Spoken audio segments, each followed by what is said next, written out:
Hello guys and welcome back. In this video we're going to be talking about how positivity is killing competition. Now it sounds weird because I do actually encourage people to be positive, think positive, law of attraction, whatever there may be that gets added to that, visualization. There's no point being negative and thinking down about everything. It doesn't actually get you anywhere. But what I mean is there's this new movement now and it's very much pushed by women where we can all win together. I don't want what you have because you can't have what I've got. That kind of mentality you see on Instagram all the time is like, I want everybody to win, I don't hate on anybody. All my haters, I love you, I love all my haters. And it's like, do you know what, that's a little bit fucking soft, if you ask me personally. I've always thought that, and I'll do a video about this, male motivation, soon, but I've always thought the times where I've performed best or been at my best is when I've been in a real angry mindset. Like I've been playing sports and I'm having a good game, I'm playing alright, I'm doing what I do. And then somebody comes up behind me, fucking studs in the back of my leg, and it hurts and I think, you little cunt. After that, when I grit my teeth and fucking clench my fists, for the next 40-50 minutes, I'm like the devil. I'm just terrorising them. I go and score 3-4 goals, smash them all around the pitch. Maybe I'm playing centre back, they don't get a sniff. And my dad was the same, my uncle's the same, and it's a male mindset.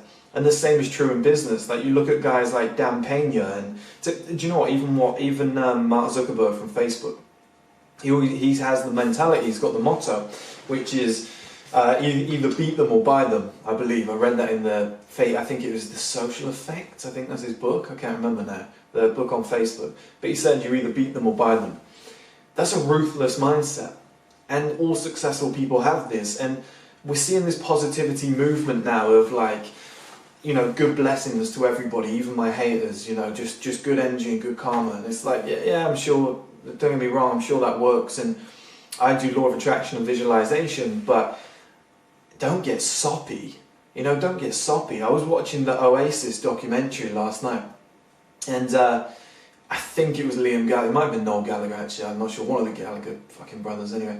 But they said that, he was doing a little speech before they were famous, and he said the music at the moment in the charts is shit, and this was like the late 80s, early 90s. And he said, it must have been early 90s, because he said by the end of the decade, if Phil Collins' head isn't in my fridge, he said, then I failed.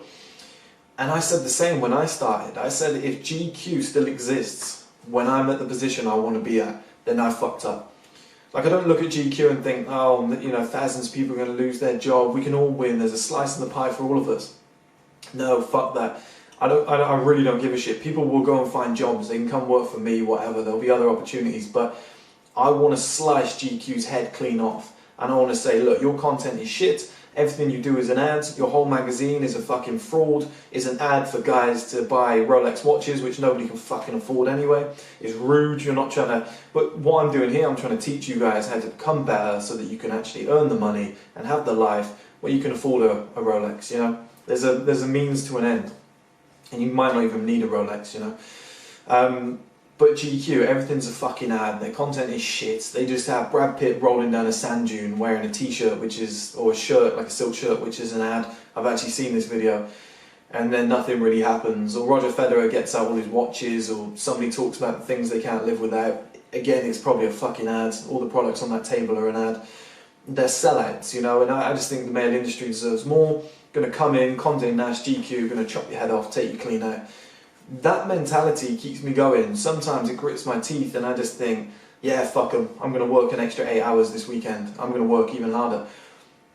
What I'm trying to say, guys, the point I'm trying to make is there's nothing wrong with that. And everybody has this positivity thing, which is good, it's great to stay positive and optimistic about the future, but don't forget you're a man with testosterone. Testosterone, I've always said, my greatest weapon is my aggression. I'm an aggressive man. I'm nice, I'm kind, but I'm aggressive deep down. I want to win at everything I do, I'm competitive. I lift weights, I love women, I love going out with the boys, I love football matches, I love sports competition, all things masculine. And I put that into my business.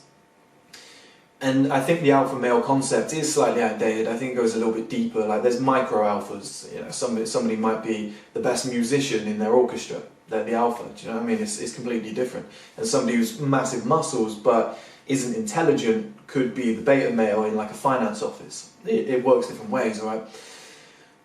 But I do definitely think that some people need to tap into the old school primitive alpha mindset and be like, okay, sometimes aggression can carry you through. Sometimes competition is good. Sometimes gritting your teeth and saying, fuck it, you know, we're going to take these motherfuckers out. I don't really give a shit about them. You know, they want to play hardball, let's take them clean out. And like I said, that Oasis thing, Phil Collins' head is going to be in my fridge. I love that. I love that. You know, in this era it would have been, no, I love Phil Collins, you know, he's an inspiration to me, I've got nothing bad to say about him. No negativity, positivity to all. I'm sure there's enough sales out there for all of us. He wanted to take his spot, he wanted to take his place. I want to take GQ's place. Facebook wanted to take the top seat of social media, and Mark Zuckerberg, quite frankly, is a wanker. He's a massive asshole, but that's why he's at the top, because he just cuts throats all the way up. People said the same about Bill Gates. People have said the same about Steve Jobs. I know I used to work with a guy who worked with Steve Jobs. The guy I worked with designed on the iPod, the original one, the dial, the circle. Amazing. There's some nostalgia